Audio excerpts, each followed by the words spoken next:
আসসালামু আলাইকুম বন্ধুরা, আশা করি প্রত্যেকে ভালো আছেন। মোহেরা জমিদার বাড়ি দেখার পরে দুপুরের খাবার শেষে প্রায় ৪০ মিনিট পরে সিএনজি যখন কিছুটা চওড়া রাস্তা থেকে সরু একটা কাঁচা পথে প্রবেশ করল, তখন জনি উত্তেজিত হয়ে বলল, ভাই, মনে হচ্ছে এসে গেছি। এই তো মসজিদের নাম ফলক দেখছি। আমরা কাঁচা পথ ধরে আরও কিছুটা এগোতেই দূরে ধানের ক্ষেত ও নদীর পার্শ্বে এক অভূতপূর্ব দৃশ্যের উদ্ভব হল। প্রথমে মনে হল যেন একটা বিশাল সূর্য নেমে এসেছে মাটির কাছাকাছি। তারপর ধীরে ধীরে সবুজ প্রকৃতির বুক চিরে আকাশকে ছুঁয়ে থাকা এক বিশাল সোনালী কাঠামো স্পষ্ট হতে শুরু করল। জনি বিস্ময়ে চিৎকার করে উঠল, ও মাই গড! তার চোখ দুটো বড় বড় হয়ে গেছে। উশুলো স্তম্ভিত, তার মুখের ক্লান্তি নিমেষে উধাও। সে শুধু ফ্যালফেল করে তাকিয়ে রইল সেই সোনালি ঔজ্জ্বল্যের দিকে। বাবুভাইয়ের মুখেও এক ঝলক বিস্ময় দেখা গেল। তিনি ভেবেছিলেন সোনালির রং হয়তো কিছুটা অতিরঞ্জিত বর্ণনা, কিন্তু যা দেখছেন তা কল্পনারও অতীত। পুরো মসজিদটি যেন সত্যিকারে সোনায় মোড়ানো।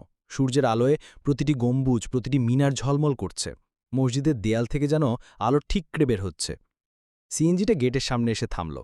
আমাদের সামনে এখন ২০১ গম্বুজ মসজিদ তার পুরো মহিমা নিয়ে দাঁড়িয়ে।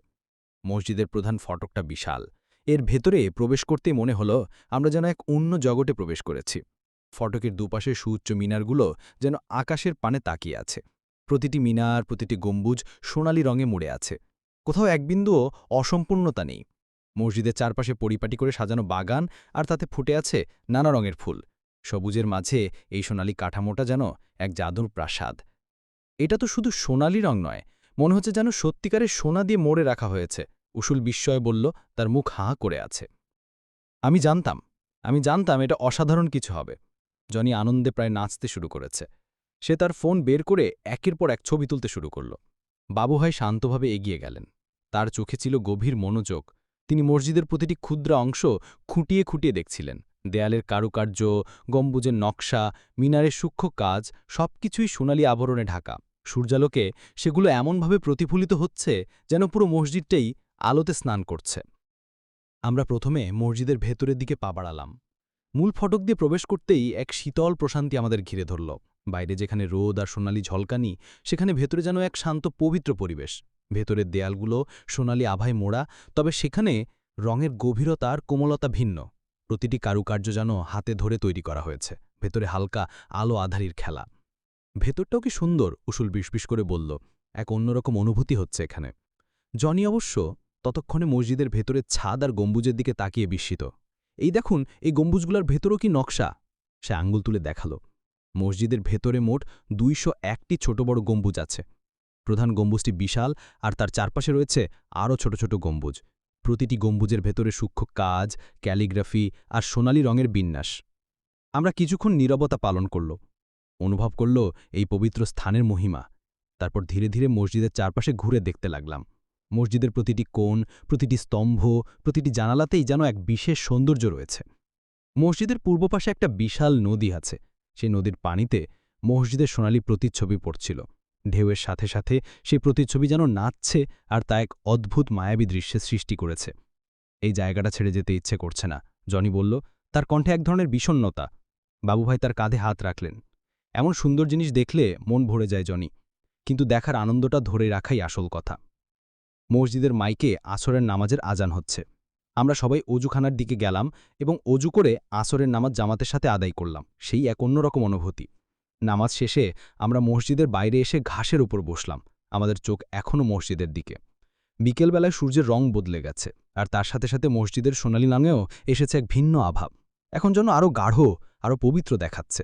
উশুল বলল, আমি কখনো ভাবিনি যে এমন একটা জায়গা বাংলাদেশে আছে। আমরা তো বিদেশ বিভিন্ন সুন্দর স্থান খুঁজে ফিরি, অথচ নিজেদের দেশেই কত কি আছে। বাবুভাই মাথা নাড়লেন। ঠিক বলেছে উশুল, আমাদের দেশটা অনেক সুন্দর, আর এই সুন্দরকে দেখতে হলে একটু চোখ মেলে তাকাতে হয়, একটু চেষ্টা করতে হয়। আমরা কিছুক্ষণ চুপচাপ বসে রইলাম। আমাদের মন তখন শান্ত, তৃপ্ত। এই যাত্রাটা যেন শুরু একটা স্থান পরিদর্শন ছিল না, ছিল এক অন্তলীন অভিজ্ঞতা। সোনালি রঙের এই মসজিদ শুধু স্থাপত্যের বিস্ময় নয়, এটি যেন মানুষের বিশ্বাস, শ্রম আর স্বপ্নের এক উজ্জ্বল প্রতিচ্ছবি। এরপর লক্ষ্য করলাম সূর্য ডুবতে শুরু করেছে। আকাশ লালচে কমলা রঙে ভরে উঠল। মসজিদের সোনালি রং সেই লালচে আলোর সাথে মিশে এক স্বর্গীয় দৃশ্যের অবতারণা করল। আমরা উঠে দাঁড়ালাম। বিদায় জানানোর সময় হয়ে এসেছে। চলুন ভাই, এবার ফিরতে হবে, উশুল বলল। জনি তার ক্যামেরা প্যাক করতে করতে বলল, এই দৃশ্যটা সারা জীবন মনে থাকবে, আমি অবশ্যই আবার আসব। বাবুভাই হাসলেন, অবশ্যই আসবে, এই মসজিদটা দেখার মতো। আর তাছাড়া আমরা চারজন একসাথে যেই যাত্রাটা করলাম সেটাই তো আসল স্মৃতি, তাই না বন্ধুরা? আমরা ফিরে চললাম টাঙ্গাইল রেলওয়ে স্টেশনের দিকে। ফিরতি পথে সিএনজি চালক চুপচাপ চালাচ্ছিলেন। আমাদের মনে ছিল মসজিদটির সোনালি আলোর রেশ। আমরা কথা বলছিলাম না বেশি। নীরবতা যেন আমাদের মনের শান্তি আর তৃপ্তি প্রকাশ করছিল। সন্ধ্যা নামার সাথে সাথে তাপমাত্রা কিছুটা কমেছে, বাতাস শীতল হয়েছে, গ্রামের আলো আধারির খেলা শুরু হয়েছে, জোনাকিরা জ্বলছে গাছের ঝোপে। স্টেশনে যখন আমরা পৌঁছালাম তখন অন্ধকার ঘনিয়ে এসেছে। পরে ট্রেনের জন্য অপেক্ষা করতে হবে কিছুক্ষণ। প্ল্যাটফর্মে মানুষের ভিড় কিছুটা কমেছে, আলোর ঝলকানি আর ট্রেনের অপেক্ষায় থাকা যাত্রীদের কোলাহল। বাবু ভাই, আপনি কি সত্যি ভেবেছিলেন মসজিদটা এমন সোনালি হবে? জনি প্রশ্ন করল, তার মুখে এখনও বিস্ময়। বাবুভাই একটু হাসলেন। আসলে আমি ভেবেছিলাম কিছু ঝলমলে রং হয়তো থাকবে, কিন্তু এমন পুরোপুরি সোনালি রঙের একটা স্থাপনা, সেটা কল্পনারও অতীত। এটা এমন একটা অভিজ্ঞতা যা বলে বোঝানো যায় না, শুধু অনুভব করা যায়। উসুল বলল, আমার তো মনে হচ্ছে আমি এখনও সেই সোনার আলোর মধ্যেই আছি। আমরা চারজন প্ল্যাটফর্মের বেঞ্চে বসলাম, হাতে গরম চায়ের কাপ। দিনভর ঘোরাঘুরির পরে এই চা যেন অমৃতের মতো লাগছে। আমাদের নিজেদের মধ্যে আজকের অভিজ্ঞতাগুলো নিয়ে কথা বলতে শুরু করলাম। কে কি দেখল, কার কি ভালো লাগলো, কোনোটা তাকে মুগ্ধ করল, সবকিছু নিয়ে আলোচনা হলো। জনি তার ফোনের ছবিগুলো দেখালো। এই দেখুন, এই কোণ থেকে কি সুন্দর দেখাচ্ছে, আর এই দেখুন পুকুরের জলে প্রতিচ্ছবি। বাবুভাই বললেন, ছবিতে তো আর আসল জিনিসটা ধরা পড়ে না জনি, আসল সৌন্দর্যটা তো চোখে আর মনে গেঁথে যায়। আমরা যখন টাঙ্গাইল ছেড়ে নিজেদের বাড়ির দিকে যাচ্ছিলাম তখন ট্রেনের কামরায় বসে থাকা অবস্থায় জানালার বাইরে তাকিয়েছিলাম। অন্ধকার রাতের দৃশ্য চোখে পড়ছিল, কিন্তু আমাদের মনে তখনও জ্বলজ্বল করছিল সেই সোনালী মসজিদ, তার অপূর্ব মহিমা আর পবিত্রতা নিয়ে। এই ভ্রমণটা শুধু একটা দর্শন ছিল না, ছিল এক আবিষ্কার। নিজেদের দেশের গভীরে লুকিয়ে থাকা এক অসাধারণ সৌন্দর্যকে আবিষ্কার করা। আমি, বাবুভাই, উসুল আর জনির এই সোনালী সফর আমাদের স্মৃতির পাতায় এক অমিলিন হয়ে থাকবে। আমরা শিখেছিলাম সুন্দর জিনিস খুঁজে পেতে দূরে যাওয়ার দরকার নেই, চোখ খোলা রাখলেই তা নিজেদের চারপাশেই দেখা যায়। আর সবচেয়ে বড় কথা, একসাথে ভ্রমণ করার আনন্দটাই আসল। এই সোনালী মসজিদ আমাদের বন্ধুত্বের বাঁধন আরও মজবুত করে তুলল, আর আমাদের জীবনে যোগ হলো এক নতুন সোনালী স্মৃতি। আমাদের এই ভ্রমণটি আমাদের মনে আজীবন অমিলিন হয়ে থাকবে। আজ এই পর্যন্তই, আবার দেখা হবে অন্য কোনো পর্ব নিয়ে। সবাই ভালো থাকবেন, ধন্যবাদ।